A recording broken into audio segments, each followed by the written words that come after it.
Hey everybody, welcome to No Bones About Wrestling. I'm your host Asa, and I'm here with Kay Fabulous. Hey. And this is your very first AEW Collision report. Yeah. So it's not an auto accident scene report like it may sound. That's the name of AEW's new television program. I like it. I like the name. Collision. Do you think it's too much like a car accident? I think it's a little too much like a car accident. Yeah, I don't really care for the name myself, but that's what they call it. So, What's interesting is like the three names don't really go together. yeah, Collision, Rampage, Dynamite. Yeah. Like they're all like violent things, I guess. Yeah. So I guess they go together in that way. It just doesn't seem like a cohesive theme. But anyway, let's talk about the actual show. Anyways, so enough about the name. What's in a name? Wood a rose, not Oh my smell god. as Okay, sweet. move on from Shakespeare, dude. June 17th, 2023 in Chicago, Illinois. CM Punk comes out as Cult of Personality plays, and it's real. He is back. He has shoes wrapped around his neck, wrestling shoes, and he's carrying a bag. So the question is, what's in the bag?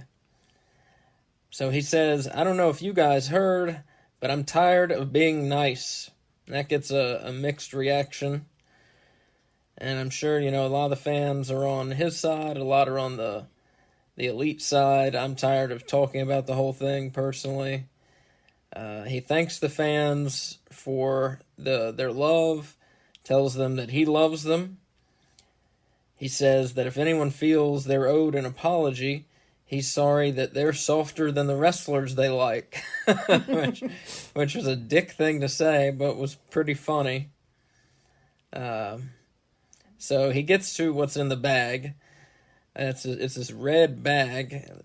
Large enough to hold a small child. Before you get there, what did you have a guess as to what was in the bag before you started talking about what was in the bag? Like, what did you think was in it? My guess was muffins. Did you have a guess? I did not have a guess, honestly. Yeah. I was busy listening to what he had to say. It looked like a very Christmassy bag. It was like Christmas red. It was. Like a little Santa sack. Yeah, no, honestly, I wasn't trying to guess what was in the bag. My first thought was kittens, but, then I thought... sack filled with kittens? But then I realized it probably wasn't kittens, and then I moved on. Yeah. I feel like if it was an animal, if anything, it would have been Larry. Yeah. He's going to start carrying Larry, his dog, around like Damien, Jake Roberts' pet snake. Oh my god, that would be... Well, not in a bag, but that would be awesome if he showed up to the ring with Larry. Well, the British Bulldogs used to bring Matilda to the ring. They're bulldog. He was wearing a Larry shirt, so in a way he brought Larry with him. Yeah. Anyway, I'm sorry, continue with the bag. In the bag, he reveals is an AEW, well, specifically his AEW World Title belt, which he claims he's not giving up until someone pins or submits him, because he never lost it. Of course, he was world champion after All Out, and he was injured and couldn't defend the title and was stripped of the title. So as to why his wrestling shoes are tied around his neck, he says that he's not leaving until someone else can fill his shoes, and he doesn't see that happening. And the whole theme of his promo, he kept saying all these lines and would say, "Tell me when I'm lying." Pretty good promo, of course. That was excellent. Yeah, it was excellent. I liked the general feel of it. Like, it wasn't a straight up babyface promo like he did when he came back the first time. Yeah. It had like a sprinkling of heel Punk in it, which I love so much that it was very exciting to see that side of him sort of peeking out from behind the curtain. I have two questions for you. Mm-hmm. Question number one, Do you think he's going to keep carrying the belt around in a sack like Orange Cassidy does with the backpack? Yeah, it's odd. I don't know why. Well, he carried it around the sack, but he never took it out. That was my second question. Why do you think he never took it out of the sack? I don't know. It was strange. I didn't know if it was because it doesn't look like the current title. But I don't think they've changed belt designs. They have, because it's the Triple B now. No, but that has to do with the interior of the belt. I don't think that has to do with the but outside. Nonetheless, why wouldn't he show it? Yeah, no, I don't know. That was It odd. didn't That make was any. my question. I don't for understand you. why he didn't take it out of the sack. Unless you just wanted it to be focused on what he was saying, but then why bring props with you? Yeah, if right. You're not Why? going to use them. Yeah. Yeah, I don't understand why he didn't take it out of the bag. Maybe he tied the knot in the bag and then realized before it came out that he couldn't get the knot untied. So he's like, I'm just going to leave it in the bag. No, it's just odd. Yeah, why not take it out? I don't know. What was your question? Did I answer it? Yeah, well, my question was, do you think he's going to carry the belt around in a sack? Like how Orange Cassidy carries it around in a JanSport backpack from now on? Or do you think this was like a one-time belt in a sack kind of deal? I guess I think it was a one-time deal. I don't know. I thought it was odd that I get why he carried it out in a sack. I don't get why it stayed in the sack. Yeah, me too. So I don't know. I don't know what he's gonna do with it. It was strange. Mm-hmm. What's your other question? You answered both of them. My other question was, why didn't he show the belt? Yeah, I don't know. I didn't get that. Yeah, me either. But yeah, it was a good promo. Definitely get you amped to see him more. Set the tone, and definitely wasn't. Last time around we did get the babyface nice CM Punk. They were trying to keep him 100% babyface for ratings. Let's get a pure babyface, but he definitely. I think he's going to be a face, but we're not getting the pure face through and through version that we got last time. Which is good, because that's not who he is. Yeah. This is, if he's going to be a face, this is the kind of face we need. The, in-your-face face. In-your-face face? In-your-face face. Plus, I love that they, for the first episode of Collision, bookended with CM Punk. You got him at the start. Great way to kick off the show. You got him at the end. Great way to finish the show. Mm-hmm. Smart move, Tony Khan. Well, it's going to be his show. I think we're going to see that. Might see that pattern quite a bit, You mentioned that seems like he's going to go after MJF.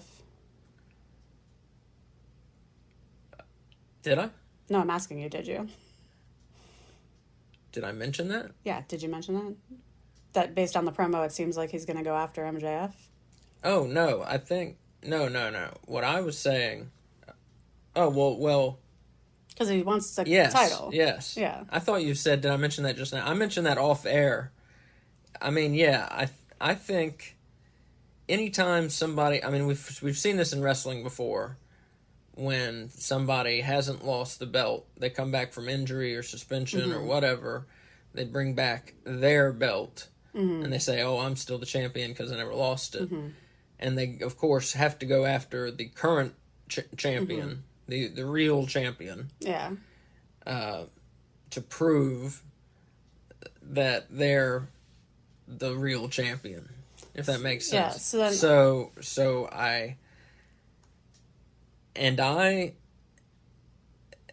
I'm not sure what they're going to do. It doesn't feel like they're going to have him go against MJF right off. But I think sooner rather than later, they should have him go against MJF. I think they need to get him in the world title picture pretty quickly. Yeah, I think they should. Which I feel like from this promo is what their intentions are. So do you think that's why Cole lost to MJ or tied with MJF with the time draw? Because they just needed a filler person until CM Punk's return? That's a good question. Or are we going to have two guys, one on each show, going after MJF? Do you think? Well, MJF's not going to be doing both shows, I don't think he's going to have that kind of schedule. Yeah, I guess that would be kind of nightmarish. Yeah. So I don't know. That's a good question. I don't think his deal with Cole is done.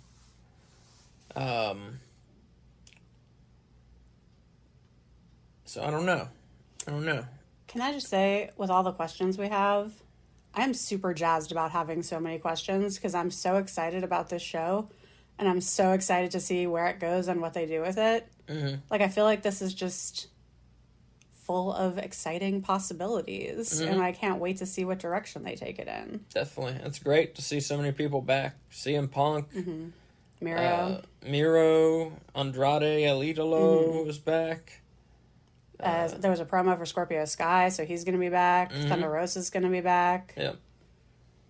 Awesome. Yeah. I feel like this is like the injection that AEW needed because it had a very different feel than Dynamite. Not that there's anything wrong with Dynamite, but it really felt like a different show. At least I thought so. Yeah. And it had different announcers. I'm not sure if I care for the announced team. That's on my list of stuff to talk about. I didn't care for the announced team. I did not care for them either. Kevin Kelly.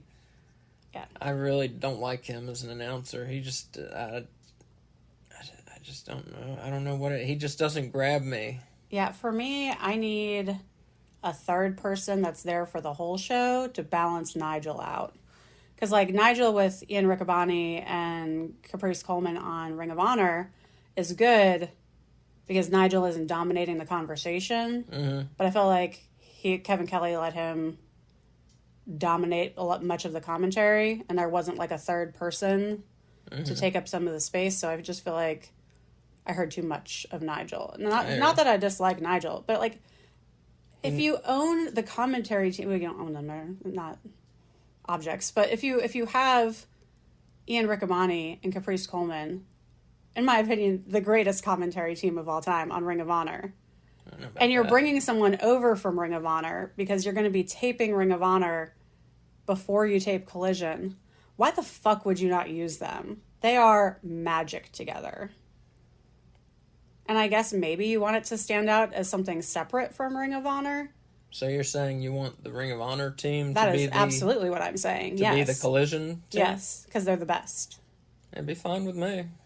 Their commentary is so informative and on point, yet enthusiastic and entertaining. Yeah, I agree. And they don't do all that bullshit where they make it about them, you know? Like, I think they're perfect together. Yeah. No, they're great. They're a great commentary team. I agree.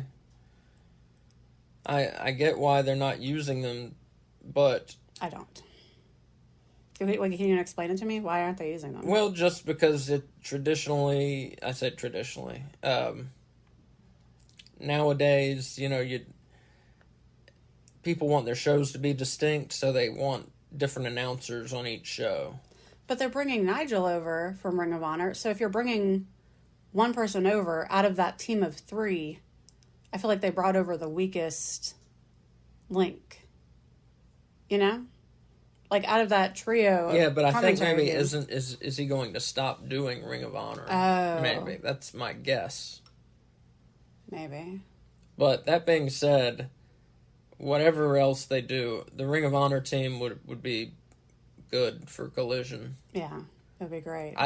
Personally, I don't care if we get the same commentary team on different shows. As long as it's good. As long as it's good, I don't care.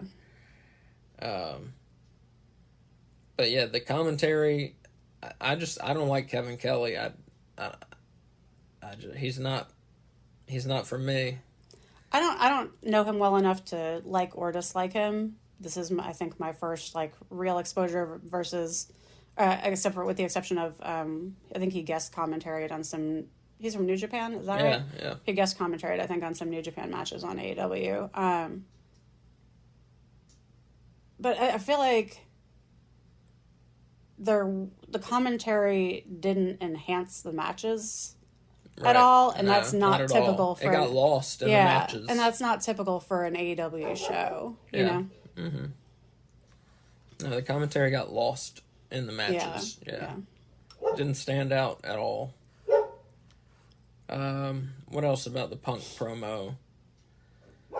Oh, he at one point said, had a line, said something about the wrestling business being full of, what did he say, counterfeit bucks?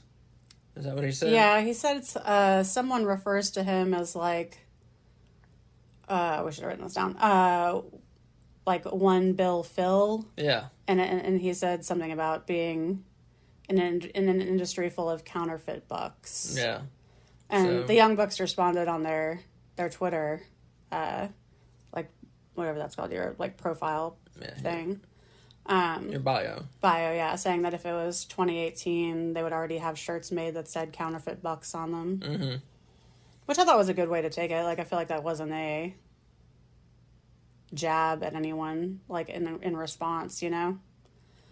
Plus, if you remember when the Bucks and the Elite showed back up, like, they did the go to sleep during their first match back. Like, they were jabbing at Punk when they came back, so I feel like it's only fair for him to jab back a little bit. Plus, he's such a dick, he had to, you know? Yeah, he can't. And I mean that in a very positive way.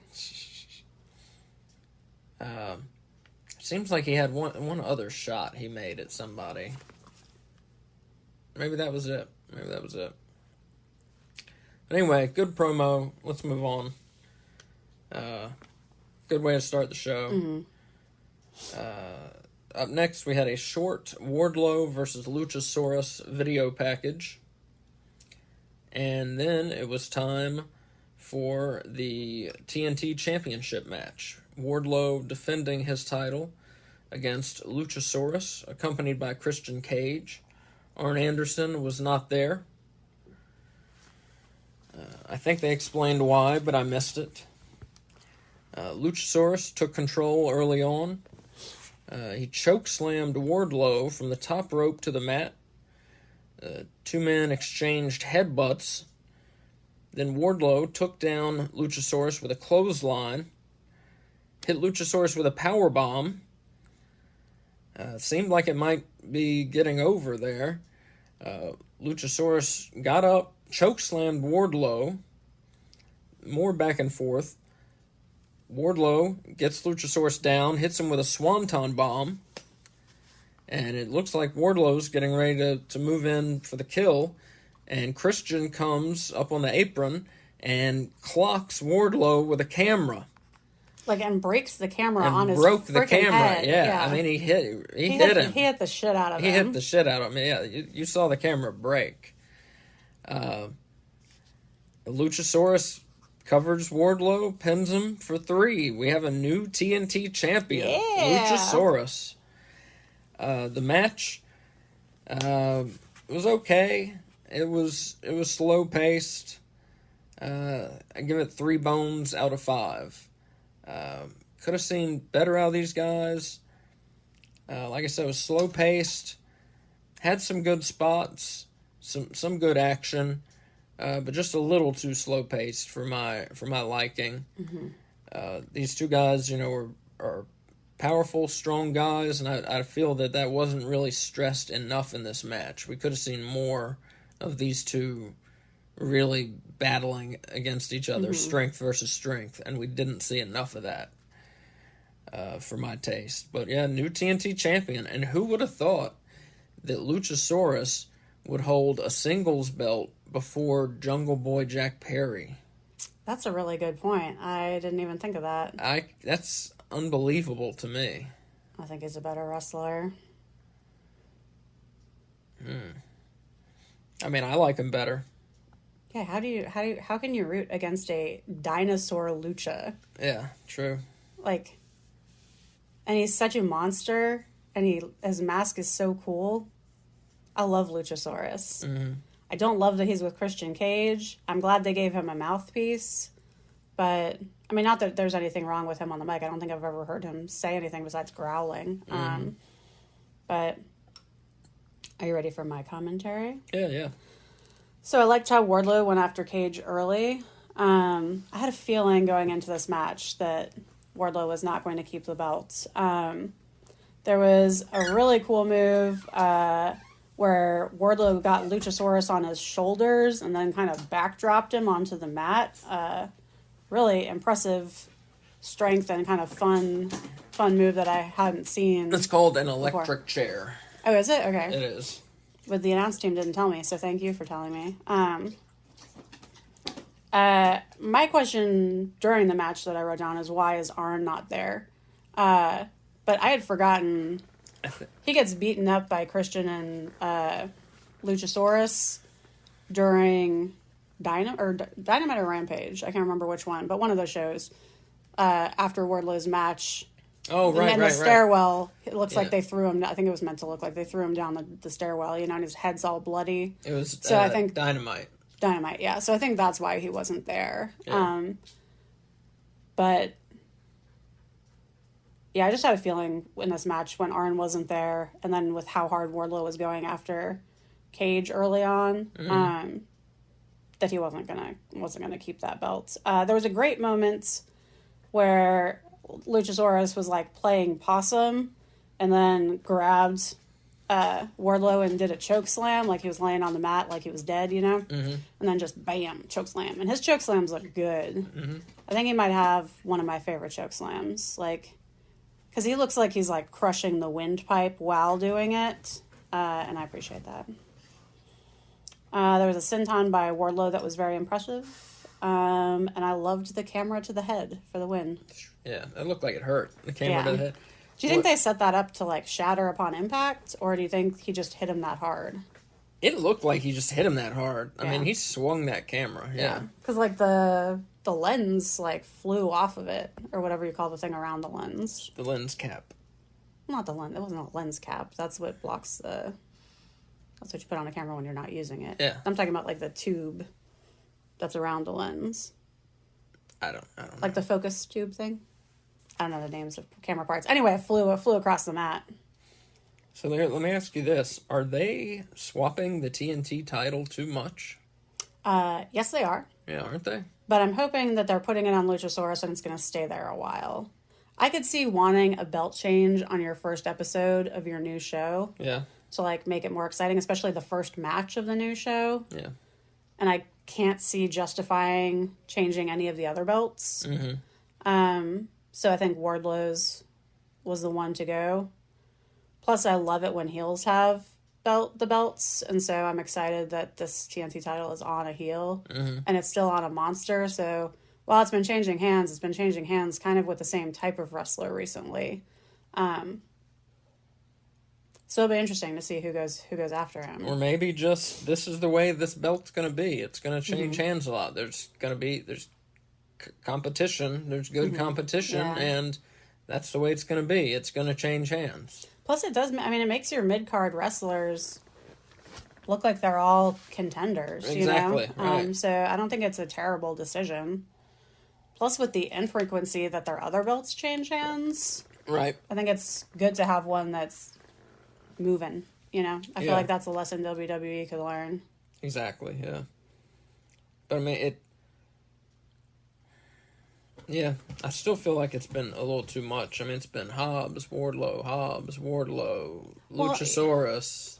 Who was it that had it for a day and then lost it? Was that Wardlow that lost it to Hobbs after a day, or the other way around? I can't even remember. Yeah, that one was too fast. Although, I mean, it's a good way to keep the audience guessing, because like I was like, there's no way he's losing the belt. He just got it yesterday, and then he lost it, and that was shocking. So, in a way, it keeps it unpredictable. Yeah. Which is why I think Luchasaurus now needs a longer reign to keep it unpredictable, because if you're just expecting the belt to change hands quickly all the time, that kind of ruins the unpredictability of things. Yeah, that's true, because I just went in, I was like, oh, Luchasaurus isn't going to win it. Wardlow just won it. But I keep thinking that for the TNT title, and I keep being wrong, so... But yeah, new TNT champion, Luchasaurus. Congratulations to him, first singles title in AEW. Powerhouse Hobbs and QT Marshall are with Lexi, and Hobbs says he's going to enter and win the Owen Hart Memorial Cup tournament.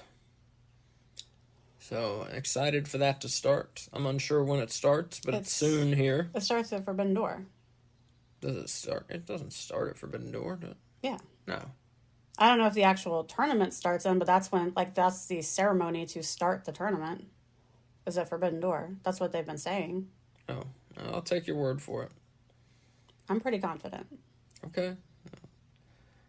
Up next, we have Buddy Matthews, 1/3 of the AEW World Trios Champions, accompanied by Julia Hart, and he is taking on the returning Andrade El Idolo.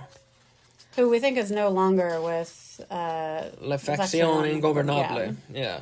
Because they didn't mention it, and he seemed very face-like. Yeah. Buddy Matthews Irish whips Andrade. Andrade catches himself in the ropes and poses. While laying suspended between the second and third rope. It was very awesome. Yeah, tranquilo.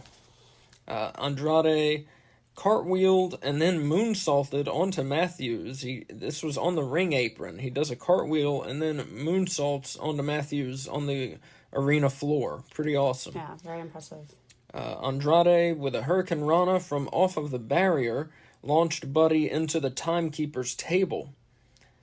Buddy Matthews hits a Meteora onto Andrade. At one point, 2 trainers come out, one to check on each man. I'm not sure what was going on there. That was so stupid. It was stupid. It was a stupid spot. But like Andrade has had a shoulder injury. Yeah. And they had one trainer checking on his shoulder, and they had one trainer checking on Buddy Matthews. On his knee. Yeah. That was a dumb spot. It was a dumb spot. Luckily, they did most of it during picture-in-picture. Yeah. So, and that way we didn't miss any awesome wrestling in a tiny, tiny box. Yeah. But it was so stupid. It was so odd. It was odd. Matthews with a DDT, while Andrade tried to jump through the ropes. He grabbed him and DDT'd him. Andrade locks on the figure 4. Is a nice looking figure 4. I'm sure he's been taught by the Nature Boy, taught by his wife Charlotte. And Buddy Matthews, he bridges it up into a figure 8 like Charlotte. And Matthews taps. Andrade picks up the win in his return. I was surprised that Matthews tapped just like that. I wish this match had been longer. I tell you, if they were awesome. just getting into it. They were just cooking on, firing on all cylinders, as they say. But it was a good match. 4 bones out of 5. Very good match. Both these guys, 4 bones out of 5. Yes. This is 4.5 for me. I really enjoyed this match. So here, what do you have to say about it before I say what happened after the match? You hit most of the things that I wrote about. There was some flying head scissors by Andrade off the barricade. That was pretty cool. And then after the medics finally went away, Andrade did 3 great-looking dragon screws in a row on Matthew's injured leg. I thought there were good selling of the injuries by both men, which is, I think, why they had the medics come out, just to establish, like, oh, how injured they are. Yeah, but I feel like there's way better ways to do that, you know? It just seemed very choreographed, very scripted, very stupid. Phony. Yeah. Very phony. Yeah. Especially because, like, I don't even think Aubrey had checked on both men at that point. We'll talk about phony, to do it 2 at once. Yeah, that's what I was going to say. Like, I know she checked on one of them. 2 medics at once for each man. Yeah, it was... Talk about phony. Yeah, it was really... Real dumb. I feel like it took... I guess I could see 4 bones if you want to take half a bone away for that, because that was really, really stupid. Yeah,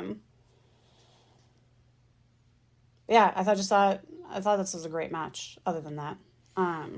You can go ahead and talk about what happens after. So after the match, Andrade tries to help Buddy up, but he won't have any of it. The lights go off.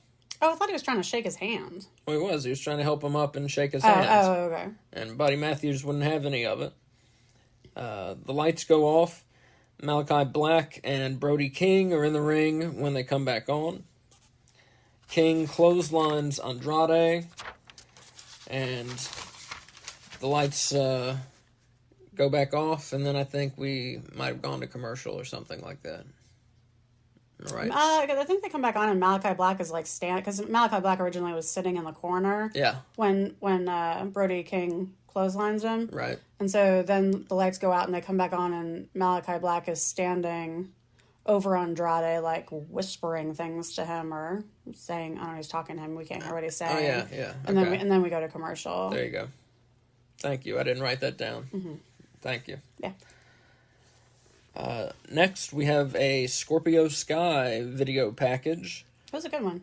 Yeah, and it kind of talks about how he was one of the first AEW World Tag Team Champions, along with Frankie Kazarian, and of course Scorpio Sky, former TNT champion. I believe he was the first man to hold 2 different belts in AEW. I believe at the same time, or just to hold 2 different titles. Okay. I believe so. So he did not return in person on this episode, but I assume we'll see him soon. Up next, my guy Tony Nese and Smart Mark Sterling are in the ring. I loved this. Nese says he's shutting Collision down, and that he and all the fans are going to do group training because everyone in Chicago is so fat. And then Miro comes out. You're missing the highlight of this. Is What's that the highlight? You got to emphasize Tony Nese said. So Smart Mark Sterling was out there with him, but Tony Nese has the microphone. When was the last time we heard him speak, if ever? Yeah. That was like a huge deal. I was so excited for him that he was finally getting to speak. Yeah. And he did a good job. Tony Nese deserves better than getting squashed by Miro. I'll tell you that. Yeah. He really does. But if you want Miro to look like a monster, Tony Nese is like a beast of a man in his own right. So to squash him does really put Miro over. Yeah. But I agree with you. It's that's true. Disservice to Tony, but so Miro comes out. It's his return match. Miro punches Nese in the corner many times. Irish whips him. Big clothesline. Very quick match. Miro puts on the game over camel clutch, and Nese submits. This match went, 30 seconds? No, it was longer than that. It was longer than that. It felt quick. Not much to it. Nese submitted, as I said, to the game over camel clutch. It was a squash match. Miro wins. He looked good in his return. I look forward to seeing him to seeing him have a real match with someone. Mm-hmm.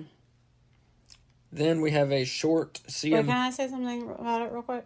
Oh, I figured. What did you have to say about it? Well, Miro at the beginning, I call him Nero. Miro at the beginning was no-selling Tony Nese. Mm-hmm. And I'm not down with that. Like, I'm okay with him getting squashed. Like, it's not my first choice, but I can understand and accept it. But to no-sell him, that's shitty. Yeah. Like, that's taking away everything from that character. Yeah. You know, like, squashing him is one thing. But pretending like his hits do nothing to you. Yeah. Like, didn't even, like, knock him back a little bit. He just stood there. It made me really sad for Tony. Yeah. It's a sad state of affairs. Yeah. That was all that I just wanted. Well, and that Miro caught Tony Nese out of the air like a small child. That's a quote from the announcers. When he jumped off the top rope, which was a very impressive feat of strength because Tony Nese is a big dude. He Nese, former WWE Cruiserweight Champion. Who would have thought that WWE, when he signed with AEW, I was like, finally, they recognize his potential. Man, I was so wrong. Who would have thought WWE used Tony Nese better than AEW? How is he a cruiserweight? He's so big. Yeah, I don't know. It was a push, and I figured WWE was like, look, is he Tony. Short? He is short. Oh, okay. He's shorter. I figured WWE was like, look, Tony, you want to win some matches? We'll make you a cruiserweight. And he was like, fine. Yeah. You know? That's my guess. But yeah, Tony Nese, good wrestler. I I've always seen his potential. I've been a fan since he was in WWE. I like the guy. I don't get why he's getting jobbed out like this. I don't know who he pissed off. I don't know why the fuck they signed him. Honestly, I don't know. I mean, I wonder if he regrets signing with AEW. I mean, he can always leave. Well, he probably can't because he's under contract. He can't leave. It's a contract. Yeah, but you don't get murdered if you break your contract. You can leave. You're not trapped there. People can get out of contracts. I was thinking Josh Woods would have been a better fit for this match, I think, for Merida Squash. Because they don't use Josh Woods as much as Tony Nese. Yeah, that would have been fine with me. I don't know. It's just a shame. It is a shame. All right, and then we have a short CM Punk video package. And then it is time for the women's match. It's a tag team match. We have the Outcasts, Women's World Champion Toni Storm and Ruby Soho take on Willow Nightingale and Sky Blue.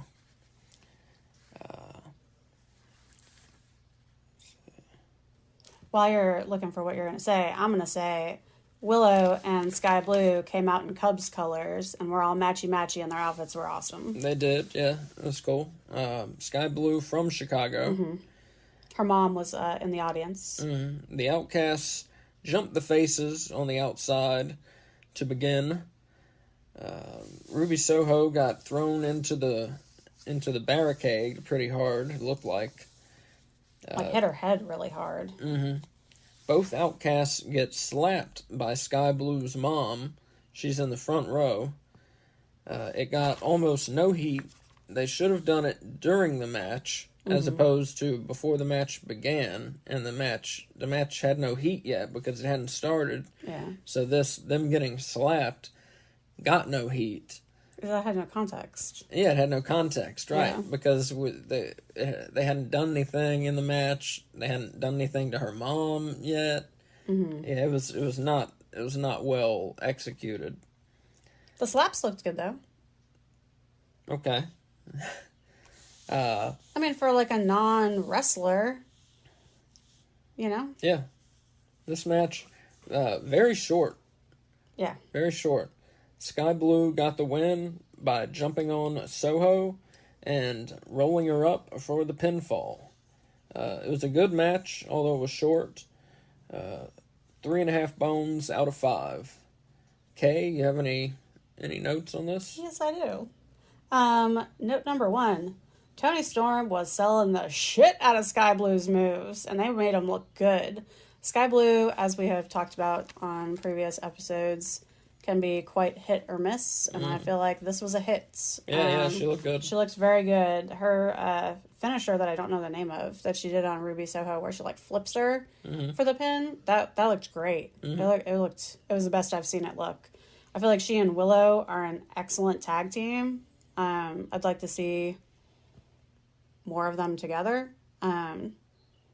Willow Nightingale is also someone who's like really grown on me. I, like you, thought she was kind of annoying at first, but just seeing her improve over the last year has been really great, and I think she's a good champion. I am excited to see New Japan Strong Women's Champion. Yes, Willow Nightingale, first ever one, right? Correct. Yeah. So I'm just excited to see where her career goes. I liked all 4 of these women. I thought the match looked good. I wish it was way longer. Yeah, it seems like it had to have. Hopefully, it got its time shaved for some reason. I hope they didn't plan for it to be this short.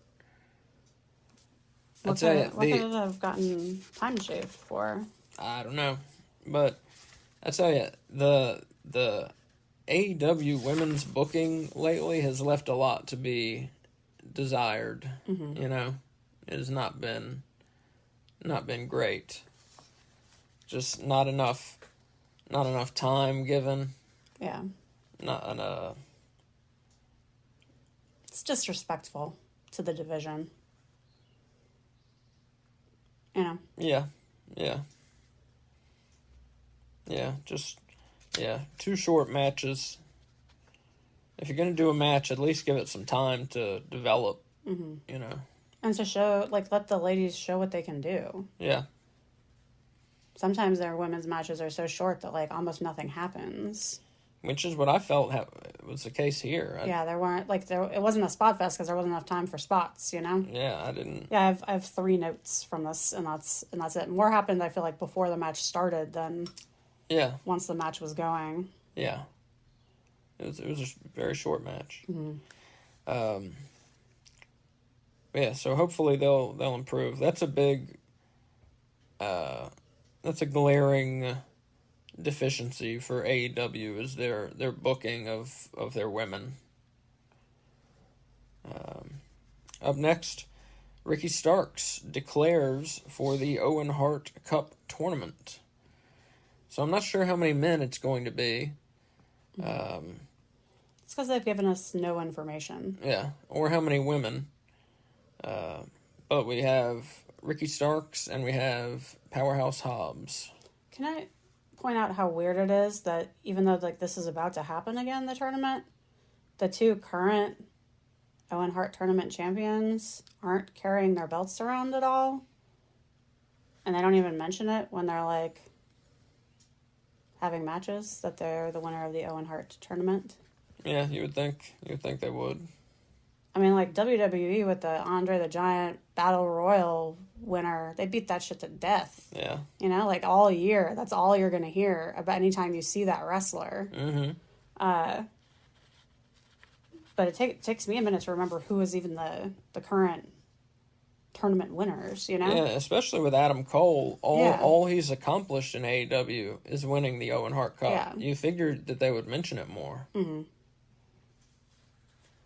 Yeah, it's odd. I mean, put your own shit over, you know? Yeah. Make it mean something. It should. I can't wait for a tournament. We're going to have a bracket. We're going to be on YouTube. I get to point at a big bracket board. I can't wait. Oh, we have a big whiteboard from when I had to teach at home. We can use that for our bracket board. Well, also, we could go buy them at Office Depot. They sell them. Yeah, but we have a whiteboard. You could look like a professor with your bracket. People can't read my writing. Somebody's going to have to I'll write it or something. Yeah. Anyways, Jeff Jarrett has a video. He video challenges Mark Briscoe to a concession stand brawl match. Yeah. So I'm torn on this because 1, I can't wait to see it, but 2, I think I hate seeing food wasted. I don't think it's gonna be. So I think it's gonna be like condiments. Which, while is still technically food, it's not something someone would like sit down and eat. Yeah, it's not giving anyone nutrition. I hope so. So we'll see. But yeah, I hate seeing food go to waste. That's when people are starving, that's a sin. Mm-hmm. That's a terrible thing. I'm not religious. Don't take it that way. But that's a sin to waste food. So we'll see. We'll see what's up with that match. But yeah, it was weird. A video challenge. Up next, Daddy Ass and the Acclaimed come out. And they do their shtick. They do the scissoring. And Tony Schiavone gets involved. Tony Schiavone gets involved with the scissoring. That's excellent. We got a 4-way scissoring with Daddy Ass, the Acclaimed, and Schiavone. And they say that they're going to be there for Dynamite as well. And they say they are still after the Trios titles. So they're still hunting the House of Black. Hunting and hunting.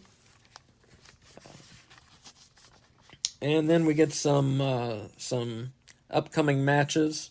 So for Dynamite, Chris Jericho, Sammy Guevara, and Minoru Suzuki in a trios match against Action Andretti, Darius Martin, and AR Fox. Sounds like a good one.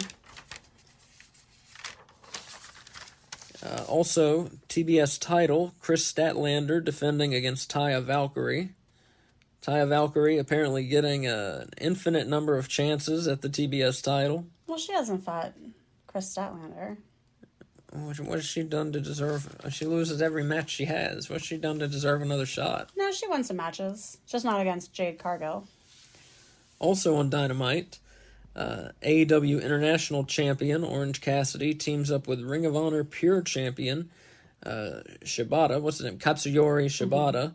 And they're going to face Daniel Garcia and New Japan World Television Champ Zack Sabre Jr. That should be a good match. I'm so excited for that match. Also on Dynamite, the Hardys versus the Guns. Jeff Jarrett versus Mark Briscoe in the concession stand brawl. And the start of a blind eliminator tournament for an AEW World Tag Team title shot. What is a blind eliminator tournament? I'm not sure. So we'll find out together on that. Do you think it just means they don't know who they're going up against until they're standing in the ring? Unless they're going to blindfold them, but that would be real stupid. Yeah, that would be like the Rick Martel, Jake the Snake Roberts match at WrestleMania 7. Oh, yeah, with the masks? Yeah. Maybe they should. Maybe that is what they're going to do. No, it is not. Maybe it is. AEW is not that dumb. Yeah, I'm not sure what a blind... I don't know what that means. We'll try and... I think it just has to be that they just don't know who they're wrestling until... Maybe they're going to spin a wheel. You'll finally get your wheel spinning action. Maybe. Blind eliminator tournament. Yeah, I don't know. Yeah, I guess it just means you don't know who you're wrestling. I don't know. Anyways, up next, the main event for the first episode of Collision. On one side, we have Switchblade Jay White, Rock Hard Juice Robinson, and Samoa Joe. And they're taking on CM Punk and the World Tag Team Champions, FTR. Did Bullet Club get an entrance, or were they already down at the ring? I thought they got an entrance. Okay, I missed that. I saw everyone else's. I just didn't see theirs. Jay White and Dax start in the ring. Stiff chops and a stiff clothesline by Dax Harwood. Dax goes for the sharpshooter, but can't get it. Eventually, we end up with Juice Robinson and Cash Wheeler in the ring. Juice Robinson gets Cash down, and he blows his snot on Cash Wheeler. So that was a nice spot. CM Punk gets tagged in, finally, and Samoa Joe gets tagged in for his team. The two go at it. Eventually, Harwood gets back in. Samoa Joe no-sells some chops by Harwood and knees him in the face many times, and then hits a stiff clothesline. I'll tell you, Samoa Joe looked awesome in this match. Yes, he did. He looked great. Yeah. The Ring of Honor World Television Champion. I didn't mention that. One point, Juice Robinson stands on Dax's head. Painful looking spot.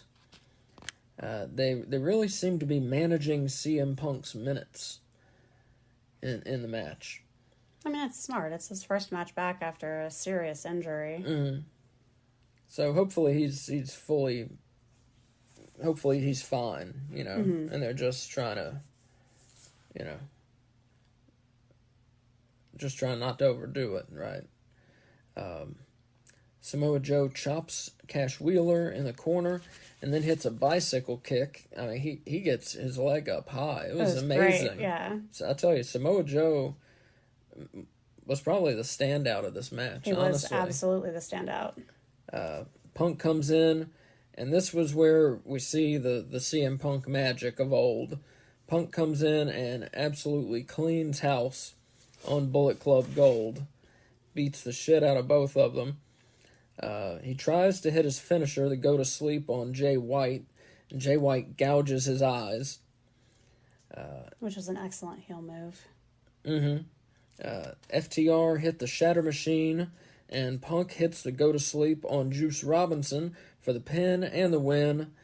This was a a great main event, fun match, 4 bones out of 5. This was the match of the night.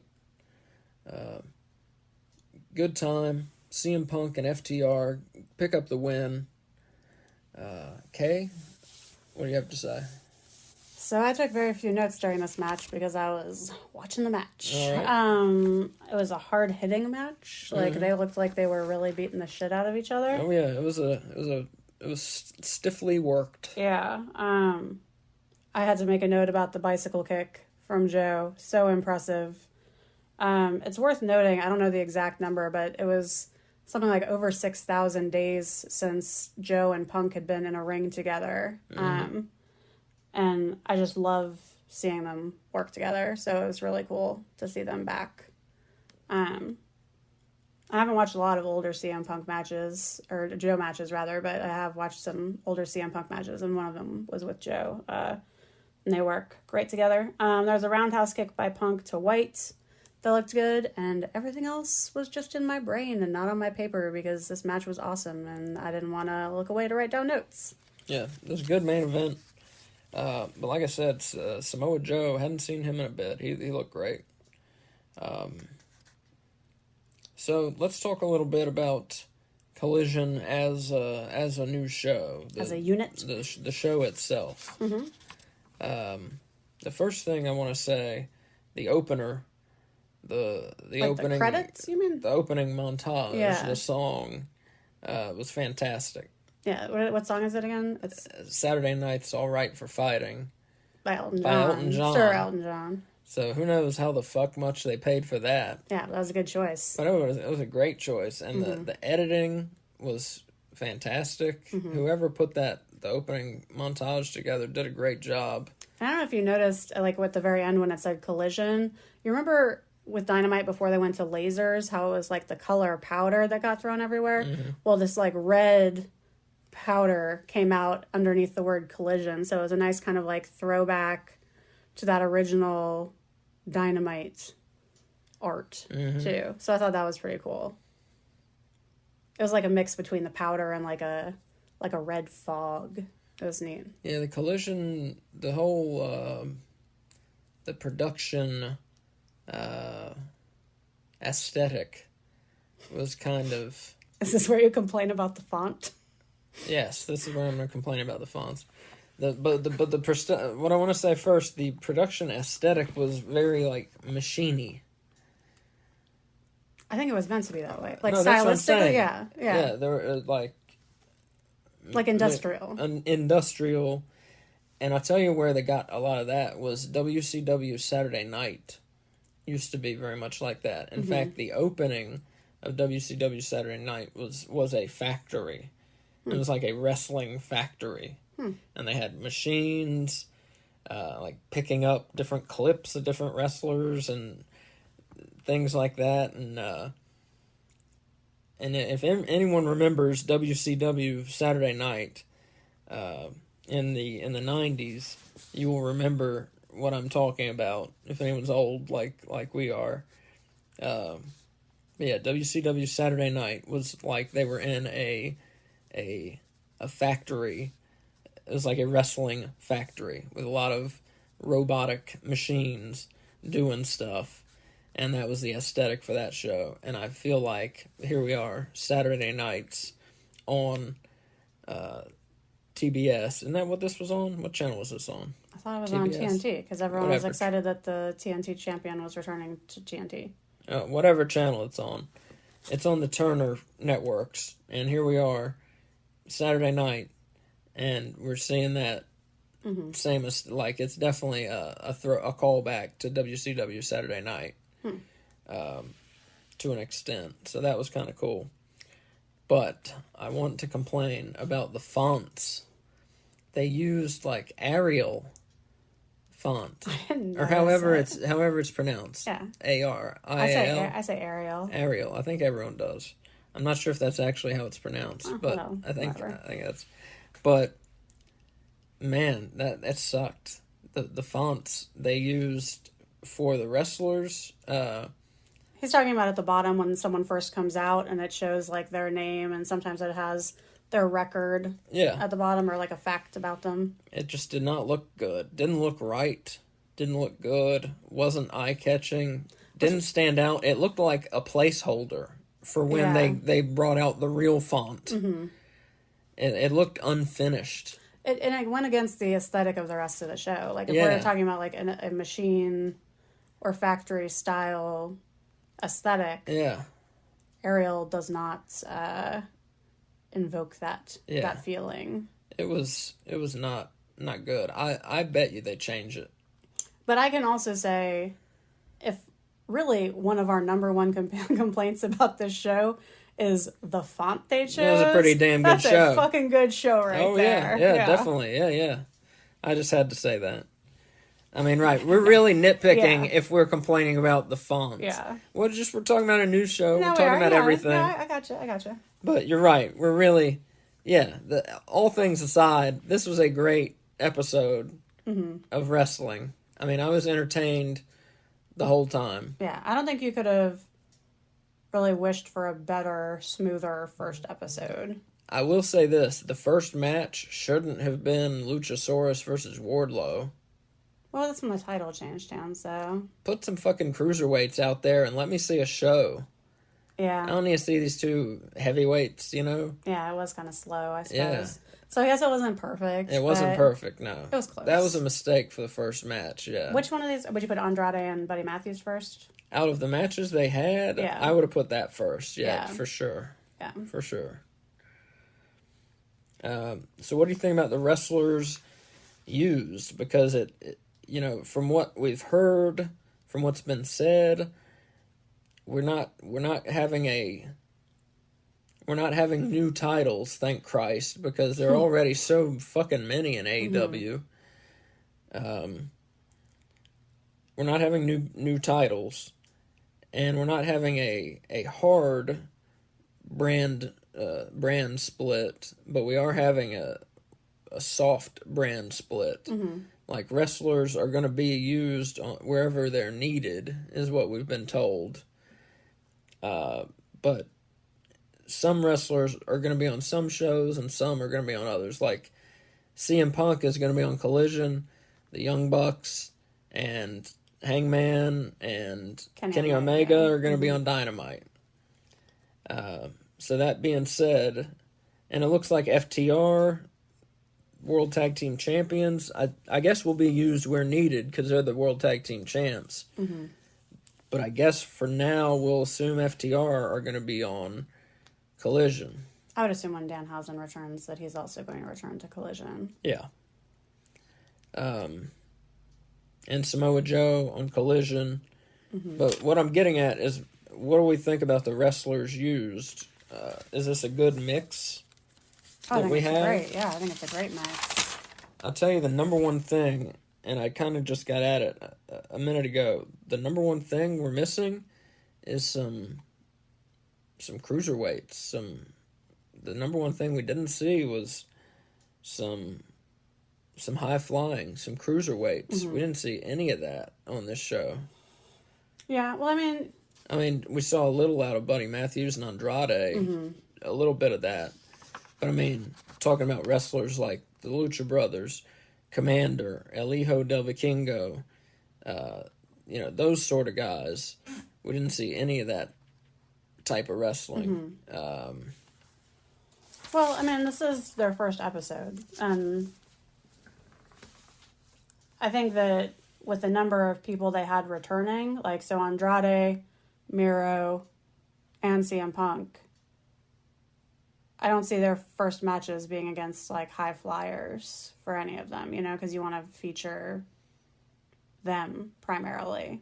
So that's 3 out of the 5 matches. One of the matches was a women's match, and there aren't a ton of high-flying women. So then that just leaves Wardlow and Luchasaurus, and if they wanted to have a belt change hands, it had to be that match.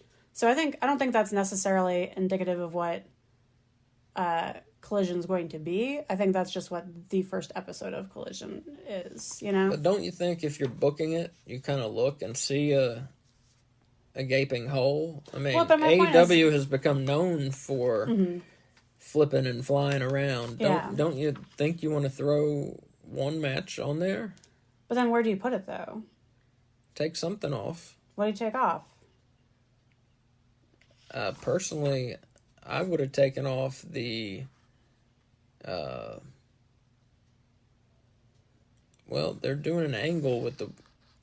I personally, I would have taken off the Wardlow and Luchasaurus match and put on, But then you don't have a belt being defended on your first show. Oh, that's true. And you don't have a belt changing hands, because that's the only one that's getting defended. That's true. I think that for the first show, and who they wanted to be in it, like the 3 returning guys, and still have a women's match, I think they did it really the only way they could have. If they also wanted a title to change hands on the first episode, you know? Mm-hmm. And I feel like it was already a tight squeeze giving these matches enough time. You know, because we said that the women's match could have used more time. We said that about one of the other matches too. So I don't see squeezing a 6th match into the show and being able to give it like any time at all. Mm-hmm. They could have cut the Wardlow and Luchasaurus match shorter because it was kind of boring. I just think if it's Saturday night, hopefully you're going for somewhat of a new audience, people who are home on Saturday nights. Put your best foot forward. Throw some high flyers in there. Yeah. Like, that's a lot of what draws people to AEW. That's one of my favorite parts of AEW. Mm-hmm. It'll be interesting, because they haven't announced any matches for Collision yet, have they? For next week? Mm. Okay, I didn't think so. I wasn't sure if I just missed them. But so it'll be interesting to see what the lineup is next week. Because then I wonder... I don't think it was intentional that they were leaving them off. Like, I don't think they're going for a different style show, but maybe. Maybe this is called Collision because it's going to be more hard-hitting wrestling than flippy wrestling. But I doubt it. So yeah, it'll be really interesting to see the card for next week's episode. I'm just so excited to have a new wrestling show. Mm-hmm. And like I said at the beginning of the show, like all the possibilities and the wondering, like it's so exciting. Mm-hmm. And I guess it just feels good too to like have a show that people can't really be negative about yet because it didn't exist, you know?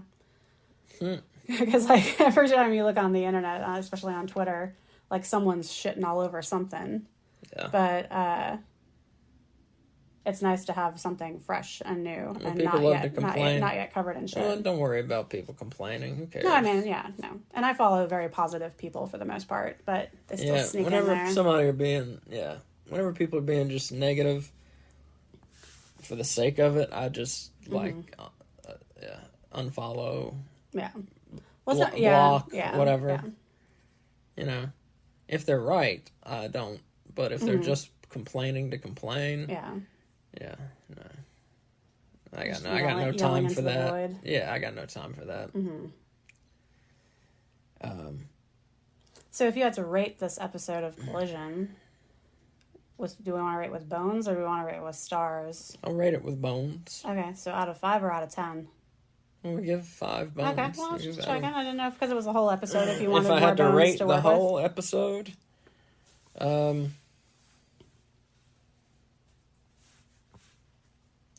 as a whole, I would probably give it.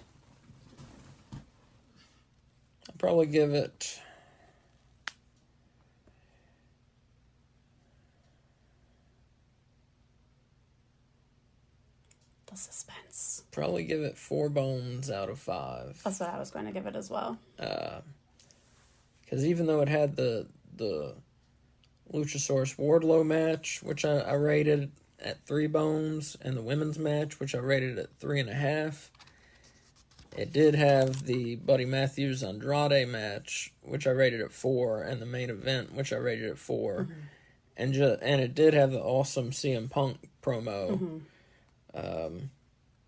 So just the show overall, I rate at a 4. If not for the CM Punk promo, I would have probably taken it down a little. If just left to the wrestling. Yeah. But I think just the feel of it being a big show also helped it a little bit. So I'll go with 4 bones. Okay, cool. Just barely making it to 4 bones. Just barely. And how much longer before we get to see this shit in person? Oh yeah. We're going August 12th in Greensboro, North Carolina to see Collision. I can't believe they're not selling out. Wait, is that right? August 12th. Yeah. Yeah, no, the ticket sales for Collision have been poor. Very poor. That's surprising. Like, to not sell out in Chicago? Yeah, they didn't even come close to selling it. Well, they booked the United Center. I'm not sure what the ticket sales ended up being, but they were not great. The lights were dim. Yeah. It's just surprising. Well, I'm not sure if they left it too long before announcing CM Punk was going to be there or what they did. I'm not sure how much they did walk up. I'm going to find out what they did business-wise for the United Center. Try and find that out today or tomorrow. I'm not sure how soon we can get those figures, but I'll try and find out. I'm sure David Meltzer will let you know. Yeah, but I know ahead of time it wasn't great. It wasn't terrible, but it wasn't great either. Like, they could have booked a smaller place in Chicago. But I know that the Canada shows, they're doing several collisions in Canada. They're doing like 4 in Canada. The ticket sales are going very badly. I don't know how the Greensboro show is going yet. But I know the ones in Canada I've heard are going very badly. Do you think they need some Canadian wrestlers on there? I think a lot of it is just people don't know. They didn't know what Collision is going to be yet. Oh, yeah, I guess that's true. I mean, it's this new show, and all we've been told is it's a new show, and CM Punk's going to be on it. Yeah, which And for that's some people like us, that is enough. Right, but for some people who have seen Rampage, they're like, okay, yeah, is that enough? Is CM Punk going to come and do a promo, and then I'm buying a ticket, and I'm paying $80 to see Rampage? Yeah. I mean, when you don't tell when you don't say anything about the show at all, which is how they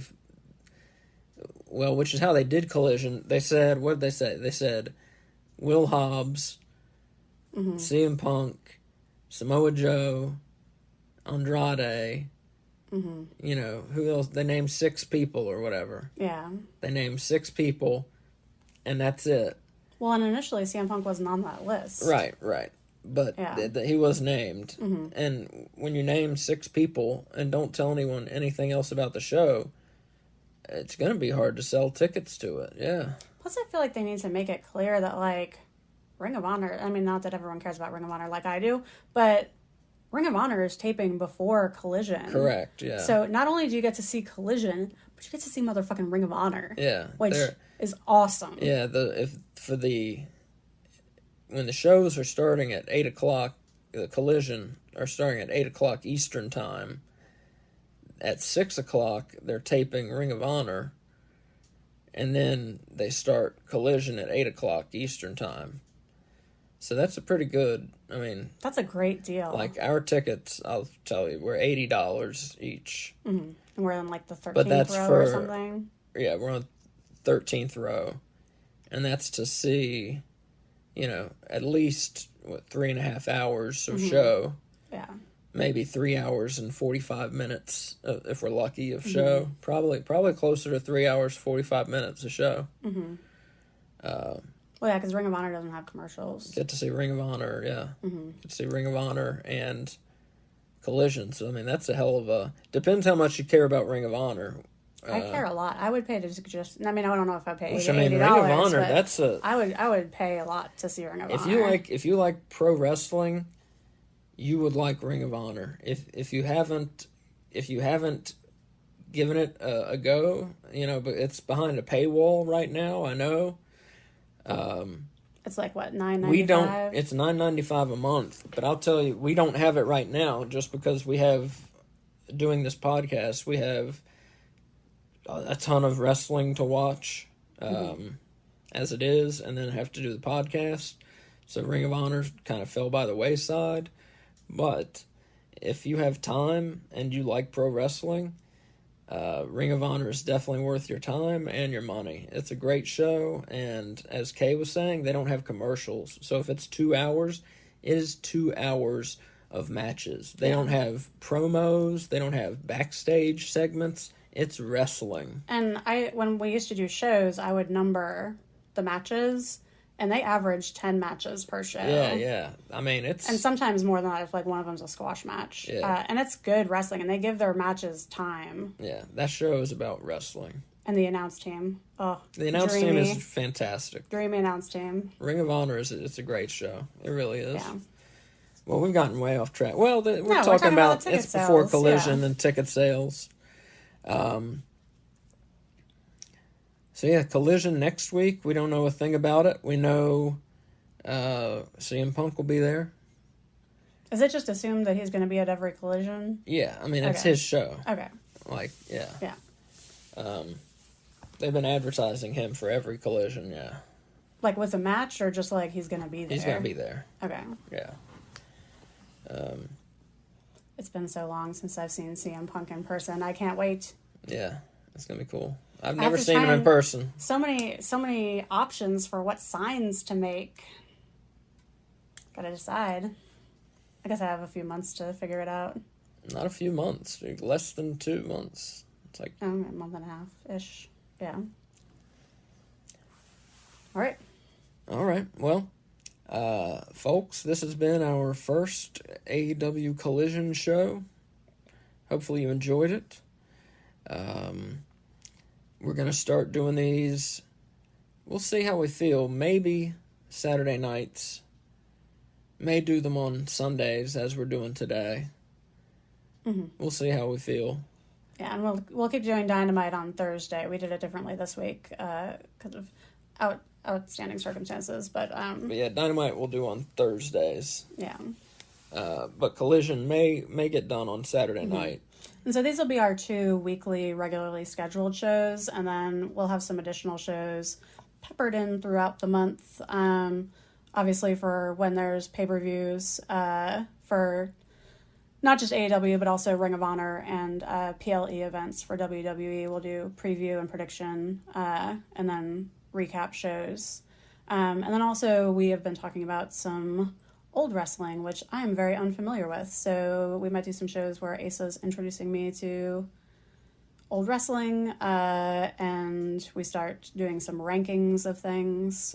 So make sure that wherever you listen to your podcast, you subscribe so you'll get those notifications about when we have new episodes out. Also be sure to follow us on Twitter because we post new episodes there as well, plus anything else we have going on YouTube or on Twitch. That's at No Bones Wrastlin' with an R, and at Kay Fabulous 80, so KAY Fabulous 80. And make sure you rank us, or rate us, I should say, rate us. Rank us. Give us 5 stars, 5 bones, whatever. Helps us get new listeners, hopefully new fans, and then we can build community and we can all talk about wrestling together and it'll be a beautiful thing. Yeah.